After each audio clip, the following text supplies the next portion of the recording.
Bon, chers collègues, je vous propose de démarrer notre séance. Je procède à l'appel.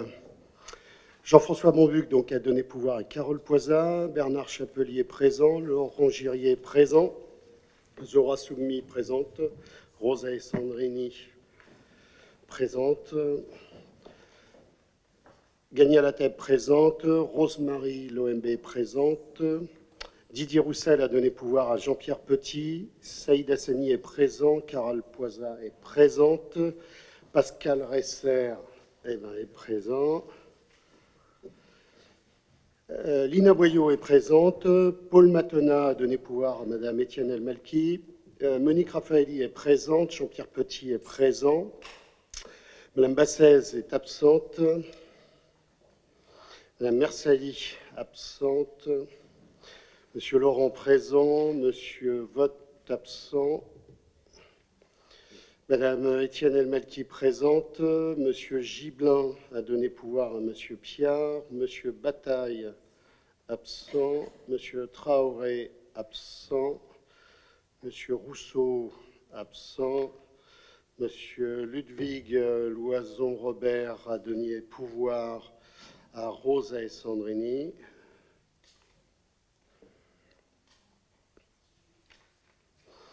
Madame Ben Belkacem est absente. Monsieur Weber est absent. Monsieur Aubag absent. Madame Chibaud absente. Madame Morgan absente. Madame Boucher a donné pouvoir à Zora Sougmi. Madame Cabaz est absente. Et Farid Deba est présent. Et donc, on est 1, 2, 3, 4, 5, 6, 7, 8, 9, 10, 11, 12, 13, 14, 15, 16, 17 présents ou représentés. Je procède, il faut désigner donc un secrétaire de séance. Je propose donc dans la continuité de notre dernier conseil la candidature de Saïd Hassani. Y a-t-il des votes contre? Des abstentions? Et donc, Saïd Hassani est installé de nouveau comme secrétaire. Et je propose qu'on reprenne donc l'ordre du jour de notre dernier conseil municipal qui s'était interrompu à 0h30. Et donc, nous avions engagé la discussion et le débat sur la délibération numéro 132 sur la modification de l'indemnité des conseillers municipaux délégués.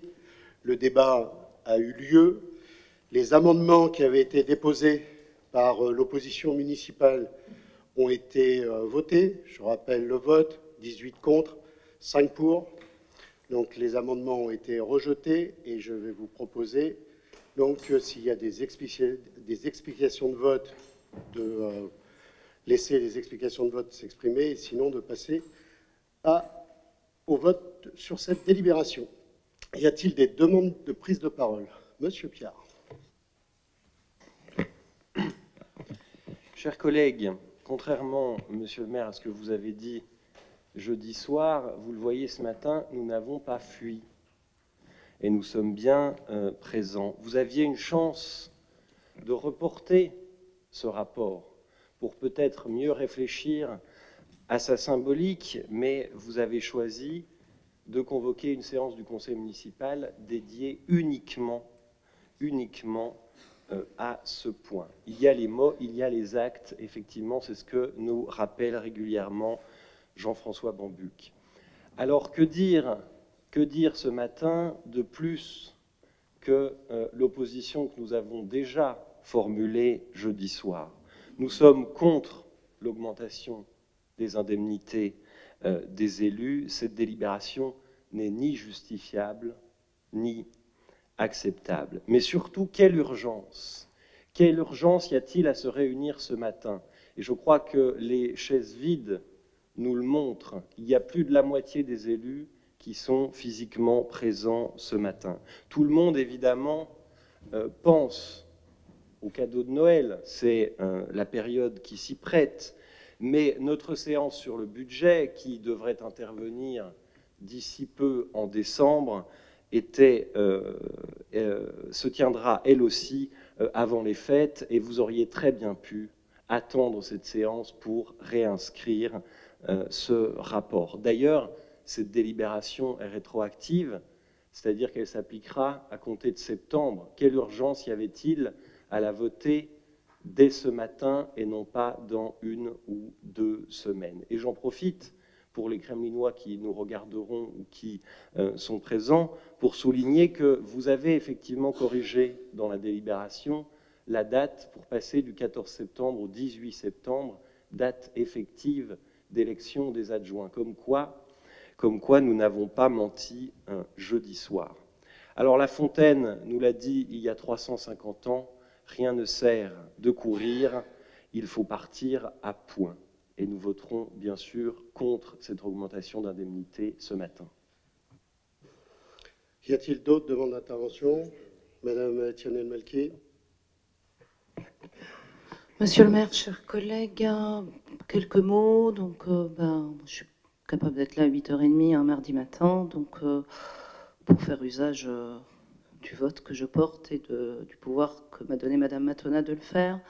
Je voterai contre cette délibération, non évidemment à l'encontre des collègues concernés dont nous n'avons pas ici à discuter le mérite. Le débat a eu lieu sur la question du mérite de l'investissement, de l'indemnité qui n'est pas un salaire.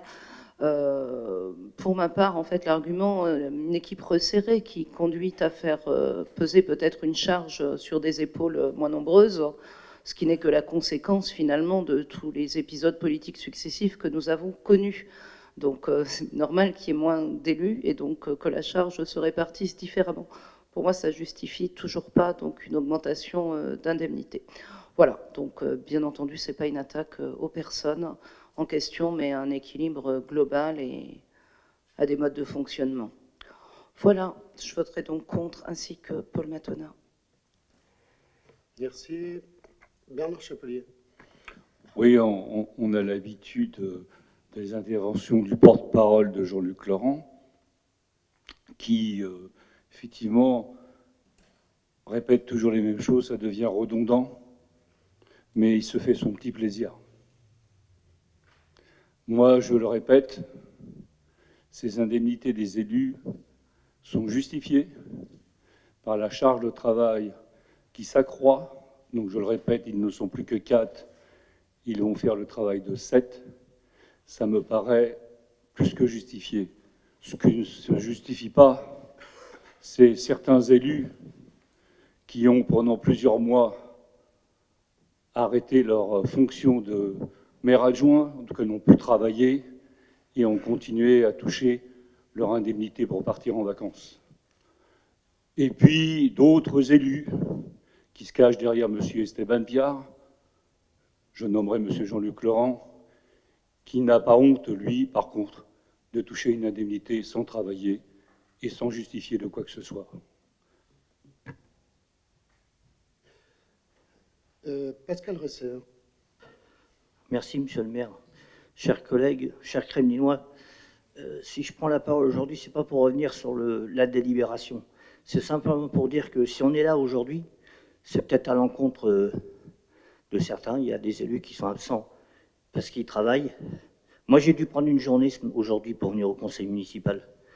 Et comme vous le déclarez, monsieur Piard, dans un certain quotidien, si on est là, c'est en partie de votre faute. Je vous remercie. Merci, monsieur Laurent. On est là par la volonté des citoyens. On est là pour faire remplir une fonction avec ses convictions. Et c'est ce que je fais pour ma part, comme chacun d'entre vous. J'en ai la conviction. Sauf que nous avons un fossé qui nous sépare. Et en prenant la parole, je veux demander au maire de faire cesser ces attaques ad hominem qui interviennent. Il n'y a eu aucune attaque de la part d'Esteban Piard ou de Geneviève El Malki concernant les personnes. C'est contre une délibération que nous nous élevons, que nous considérons comme injustifiée, d'autant plus dans le contexte de crise sociale que connaît notre pays et où des Kremlinois ont également des difficultés à joindre les deux bouts. Et lorsqu'il y a des indemnités, monsieur le deuxième maire adjoint, cela correspond à des positions statutaires. Et oui, je suis comme d'autres députés à percevoir des indemnités comme d'autres en perçoivent. Il n'y a rien d'illégal, c'est la légalité qui s'applique. J'ai une activité par ailleurs et je n'ai pas à aborder les questions personnelles parce que autrement vous-même auriez peut-être aussi à rendre des explications. Mais allez-y. Hein. Bon, qui souhaite reprendre la parole? Bon, je pense qu'il faut clôturer le débat. Tout d'abord, première chose, je vais prendre l'initiative d'une réunion des présidents de groupe du conseil municipal et viendront ceux qui souhaiteront. Parce que la tenue de ces derniers conseils municipaux sont particulièrement inacceptables. Quand on jette l'huile sur le feu, comme certains l'ont fait, il ne faut pas s'étonner, effectivement. Monsieur Laurent, nous avons, ça commence à devenir très pénible de votre part, d'interrompre... Non mais, alors, allez-y, reprenez la parole.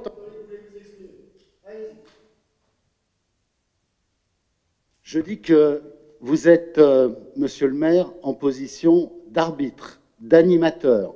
Vous avez la responsabilité aussi de faire respecter les droits de l'opposition. Et je regrette que cela ne soit pas fait parce que vous avez une parole à géométrie variable dans le pilotage du conseil municipal. Vous avez fini, je peux répondre? Très bien, puisque c'est maintenant une grande spécialité de monsieur Laurent d'interrompre en fait tous ceux qui prennent la parole. Et donc je constate que vous-même, vous maniez quand même de manière assez habile les attaques. Ce que vous venez de faire à l'instant. Ce que vous venez de faire à l'instant, et tout le monde en sera témoin naturellement. Donc, il ne faut pas s'étonner effectivement que les choses se passent de cette manière-là. Mais nous allons effectivement, et je vais prendre l'initiative dans mon rôle de maire, d'essayer de trouver les solutions pour faire cesser le spectacle que vous avez décidé de créer et le spectacle que vous voulez donner à nos séances de conseil municipal. J'en veux pour preuve l'intervention de M. Piard, ce matin encore, puisque vous détournez en fait la réalité des faits. Vous êtes parti. Les sentiments, effectivement, d'avoir fui. Pourquoi? Parce que vous avez demandé une suspension de séance quand vous avez vu que l'ensemble de l'opposition, petit à petit, partait. Et pourquoi elle partait? On a connu certaines séances du conseil municipal où, effectivement, l'opposition municipale, de manière déterminée, avait décidé, par un acte politique, de quitter les bancs de cette assemblée. Et là, j'ai eu le sentiment qu'un certain nombre d'élus, au regard de la tenue du débat, tel qu'il était porté, et tel que certains avaient décidé de le porter, eh bien, un certain nombre d'élus ne se reconnaissaient plus dans la manière dont cette assemblée doit naturellement se tenir. Et vous n'avez même pas eu le courage, jeudi soir, de dire que vous partiez. Vous avez juste demandé une suspension de séance. C'est ça, en fait, la réalité. Vous n'avez même pas été en situation, tous les deux, d'assumer l'acte politique de partir. Vous m'avez demandé une suspension de séance et nous avons pu constater que vous remettiez tranquillement vos blousons pour pouvoir partir. Et vous êtes partis. Voilà. Donc le conseil municipal a été interrompu. Interrompu, monsieur Piard. Et après, je ne reconvoque pas dans la précipitation un conseil municipal. Je dois reconvoquer un conseil municipal pour que l'ordre du jour prévu puisse être achevé. C'est ça la juste réalité. Donc encore une fois, vous essayez en fait de pouvoir raconter votre histoire. Votre histoire. Mais la réalité, il n'y a pas de précipitation. Il y a tout simplement une réalité, c'est de devoir aller jusqu'au bout de l'ordre du jour qui était celui de jeudi dernier. Donc, et vous réinsistez une nouvelle fois pour dire que vous allez voter contre, c'est une bonne chose, mais l'indemnité contre l'augmentation de l'indemnité des élus. Préciser, comme vient de le dire d'ailleurs Madame Etienne Elmalki, l'indemnité des élus, des conseillers municipaux délégués. Délégués. À tel point d'ailleurs que dans le débat la dernière fois, vous avez même retiré vos 5 premiers amendements. Il est bon aussi de le rappeler et de le dire, parce que je pense qu'effectivement, le débat a fait que vous avez compris que vos amendements n'avaient pas de sens. Voilà. Et donc, il n'y a absolument aucune précipitation. Les choses se déroulent normalement.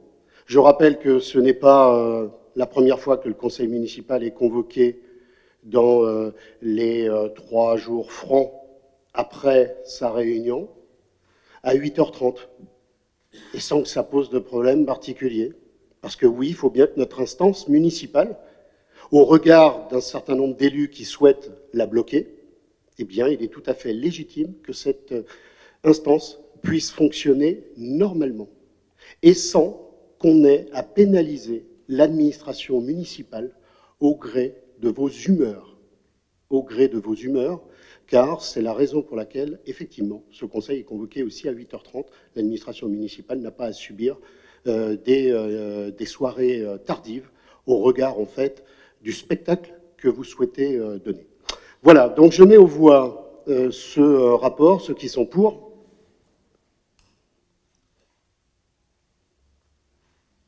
Donc 18, ceux qui sont contre. 5 contre, pas d'abstention, pas de MPPV, donc la délibération est adoptée. Le Conseil donc prend acte du compte-rendu des décisions prises par le maire en vertu de l'article L 2122-22 du Code général des collectivités territoriales. Il n'y a pas de questions, Monsieur Laurent? Oui, Monsieur le maire, pour la bonne compréhension des élus,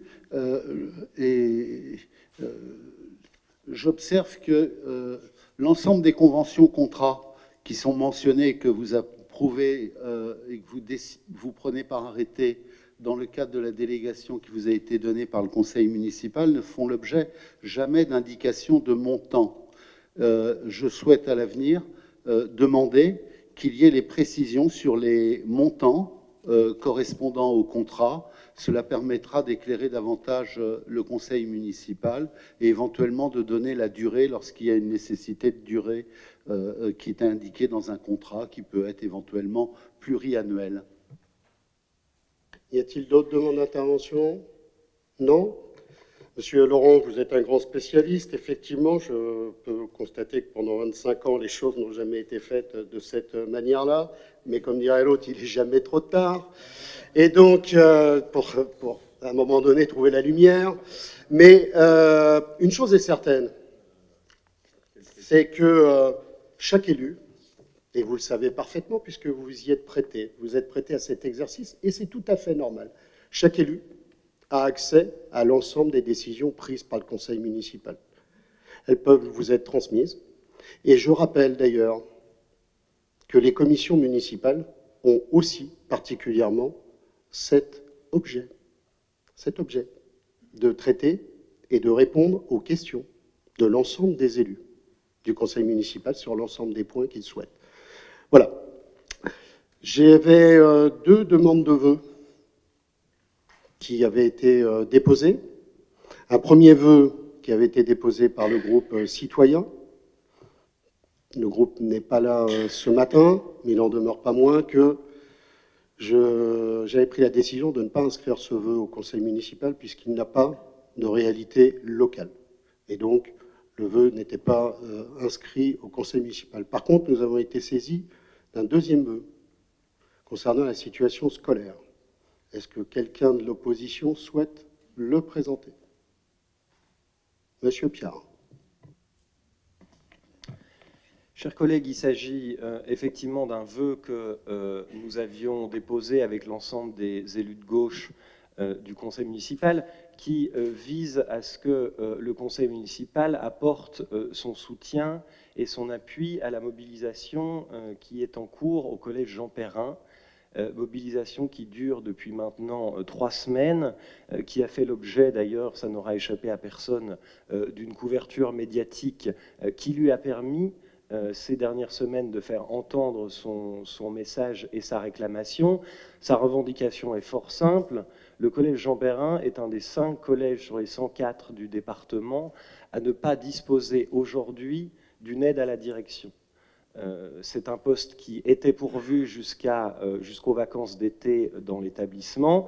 La personne qui l'occupait a fait le choix de partir pour des raisons qui lui sont propres et c'est parfaitement légitime, mais elle n'a pas été remplacée à la rentrée de septembre. Et donc, nous avions, en début d'année scolaire, débattu autour de cette table de la situation du collège Cron.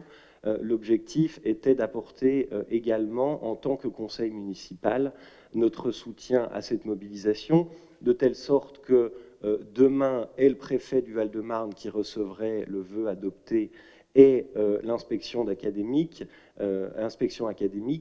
sache que les élus du Kremlin-Bicêtre soutiennent pleinement et massivement cette revendication d'une aide à la direction. La proposition qui a été faite hier par l'inspection académique de la nomination d'un surveillant supplémentaire n'est clairement pas à la hauteur du travail que faisait cette aide à la direction, ni des attentes et des enseignants et des parents et surtout des élèves de l'établissement. Rappelons qu'il y a dans cet établissement 40% d'élèves boursiers.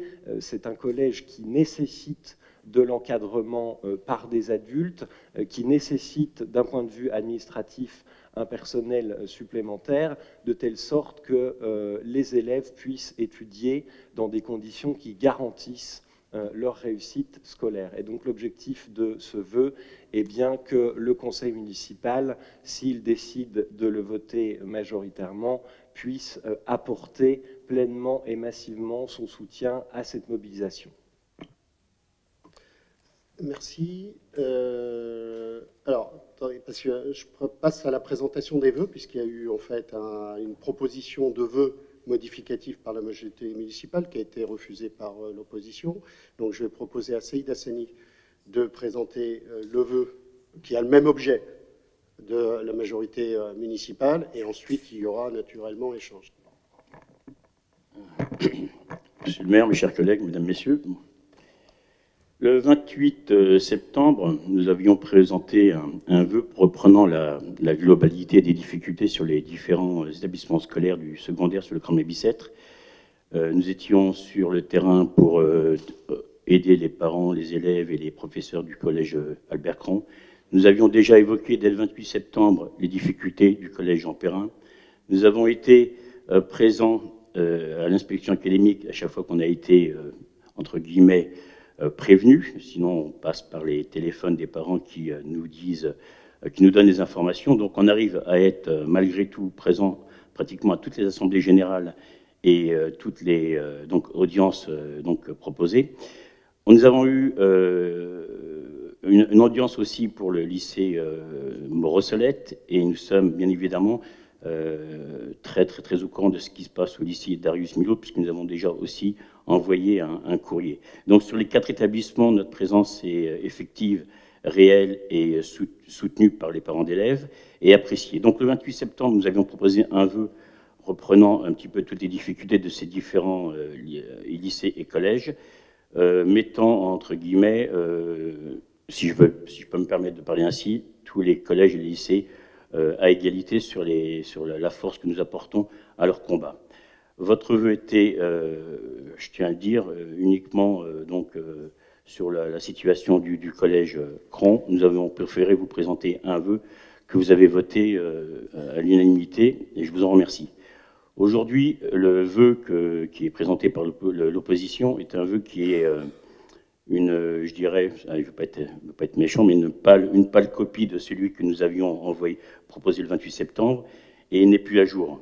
Comme le disait tout à l'heure M. Piard, il y a eu des modifications, il y a eu des propositions du rectorat qui sont en effet pas acceptables, mais les choses évoluent et le combat continue. Donc je vous invite à soutenir le projet, le vœu que nous vous présentons ce matin, qui reprend encore une fois toutes les difficultés des collèges et des lycées de la ville, avec les informations à jour, et je vous demande donc de soutenir ce vœu. Merci. Merci. Donc j'avais Laurent Gérier inscrit, ensuite Madame Étienne Melquier. Oui, c'était pour faire une précision utile à la compréhension effectivement des Kremlinois du débat. Monsieur Piard, que j'ai toujours autant de plaisir à écouter, nous a présenté son vœu comme étant présenté par les élus de gauche.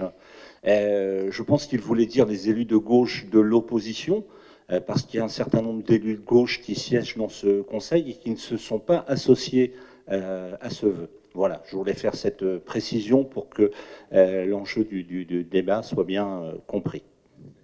Merci. Merci Laurent. Madame Étienne Melquier. Des précisions d'une autre nature. Alors, concernant la situation au lycée Darius Milhaud, déjà, je remercie celles et ceux d'entre vous qui avaient soutenu une initiative d'élèves et que j'avais sollicité par ce biais, et qui ont peut-être reçu depuis que, a priori, une infirmière serait nommée au lycée et devrait entrer en fonction ce matin.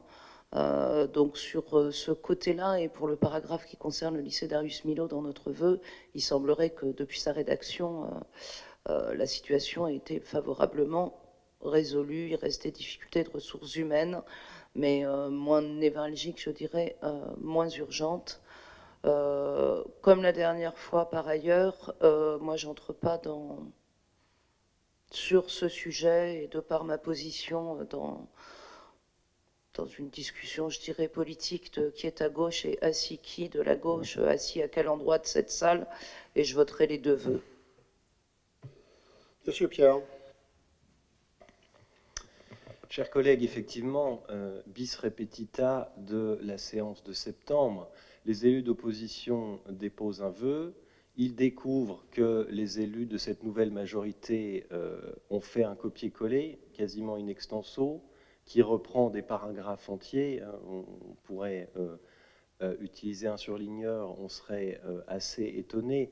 Qui est la pâle copie de qui? Moi, je ne veux pas rentrer dans ce débat, mais deux points. D'une part, la technique, vous l'avez rodée en septembre. Nous avons montré en septembre que nous n'étions pas, sur ce point-là, sectaires ou fermés. Les deux vœux qui ont été présentés sur la situation de Cron en septembre, nous les avons votés, sans aucune hésitation. Parce que sur ce sujet, ça ne doit pas être les petites manœuvres de groupe majorité-opposition qui l'emportent. C'est l'ensemble du conseil municipal. Oui, vous applaudissez, M. Chapelier, mais vous n'avez pas voté notre vœu en septembre. Nous avons voté les deux vœux. C'est l'ensemble du conseil municipal qui doit se prononcer. Par-delà les étiquettes, les clivages, etc., etc. On parle de personnel pour assurer l'éducation des enfants du Kremlin-Bicêtre. Donc aujourd'hui, nous voterons aussi les deux vœux que vous avez présentés. Néanmoins, moi je voudrais bien qu'on m'explique aussi depuis quand il y a des votes alternatifs au sein de ce conseil municipal. Vous nous avez sorti ça du chapeau comme un lapin blanc en septembre. Il se trouve que s'il y a deux vœux, quand bien même ils traitent du même sujet, pourquoi il n'y a pas deux votes distincts? Et encore une fois, nous voterons ces deux vœux, car il en va des élèves de Jean Perrin et de leur avenir et de leur scolarité dans des conditions normales et dans des conditions qu'on est en droit d'exiger de la part d'un État républicain. Y a-t-il d'autres demandes d'intervention? Non? Alors, plusieurs choses. Donc, on est effectivement saisi de deux vœux. Pour répondre à M. Pierre, une nouvelle fois, petite manœuvre. Alors, on va vous répondre très précisément. Dans notre règlement intérieur, que vous avez rédigé, sous la plume de l'ancien maire, il est parfaitement prévu que les amendements puissent faire l'objet d'amendements. C'est ce qui a été fait et c'est ce qui vous a été proposé par la majorité municipale. ce qui a été proposé le 28 septembre dernier, que vous avez refusé. Tout à fait. C'est ça qui est assez étonnant, parce que, en fait, si, comme vous le dites, il n'y aurait pas de difficulté à pouvoir, en fait, soutenir collectivement au niveau du conseil municipal la revendication légitime d'un certain nombre d'acteurs actuellement éducatifs sur notre ville, et qu'on cherche à avoir eu le plus grand soutien du conseil municipal, ces propositions de correction des vœux ne devraient pas vous poser de problème. Mais ils vous posent problème, puisque vous les refusez. Vous les avez refusés au mois de septembre, puisque votre vœu portait sur la situation de Jean Perrin. C'est vrai que la presse s'en était fait l'écho. Nous avons adopté, fin septembre, un vœu qui reprenait la situation et les difficultés sur l'ensemble des équipements de la ville, collège, lycée. La situation de Brossolette n'était pas connue encore à ce moment-là. Elle a été connue après, où je suis intervenu fin octobre par un courrier auprès du rectorat. Entre-temps, vous redéposez un vœu. Vous redéposez un vœu pour remettre au goût du jour ce qui a été adopté le 28 septembre dernier. Une nouvelle fois, c'est vrai qu'il y a eu la presse présente.